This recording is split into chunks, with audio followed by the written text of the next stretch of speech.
সেলাই করতে করতে যখন বোরিং ফিল হয় তখন মনে হয় একটু আঁকাআঁকি করি। তো ভাবলাম কেন না এই জাদুর বাক্সটাই মানে আমার এক্সেসরিজ বক্সটা একটু সাজিয়ে নিই। যেন এটা চোখের সামনে থাকলে ভালো লাগা কাজ করে। তো আমি আমার প্রয়োজনীয় জিনিস রং এবং তুলি নিয়ে নিয়েছি। এখন আমি আঁকতে বসে যাব। তো আমি ফার্স্টে বেজ রংটা দিয়ে নেব। এখানে আমি তুলি ইউজ না করে আমি একটা স্পঞ্জের সাহায্যে এখানে বেজ রংটা করে নিচ্ছি। কারণ স্পঞ্জ দিয়ে করলে তুলনামূলক রং একটু কম লাগে এবং কম টাইমের ভিতর করা যায়। তো সাইডের যে ফাঁকা জায়গাগুলা এগুলাতে আমি ব্রাশ দিয়ে পরিপূর্ণ করে নিচ্ছি। তো ভাবলাম আঁকতে আঁকতে একটু আচার খাই। তো আমি আচার নিয়ে নিয়েছি।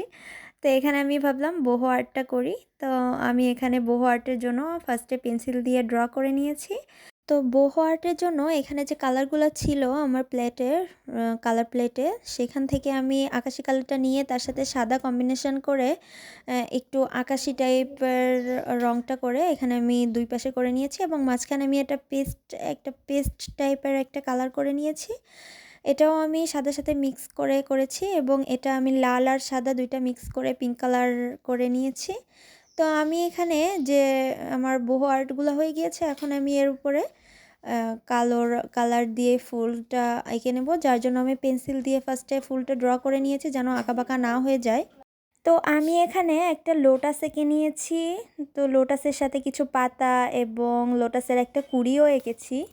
বোহো আর্টের উপর এই টাইপ ফুল পাতা বা এই টাইপ কুড়ি এঁকে নিলে আসলে খুব ভালো লাগে দেখতে। তো আমি ফার্স্টে পেন্সিল দিয়ে ড্র করে নিয়েছিলাম কারণ যেন আমার এই ব্ল্যাক কালারটার লাইনটা এলোমেলো না হয়ে যায়, যার জন্য আমি পেন্সিল দিয়ে এখানে ড্র করে নিয়েছিলাম।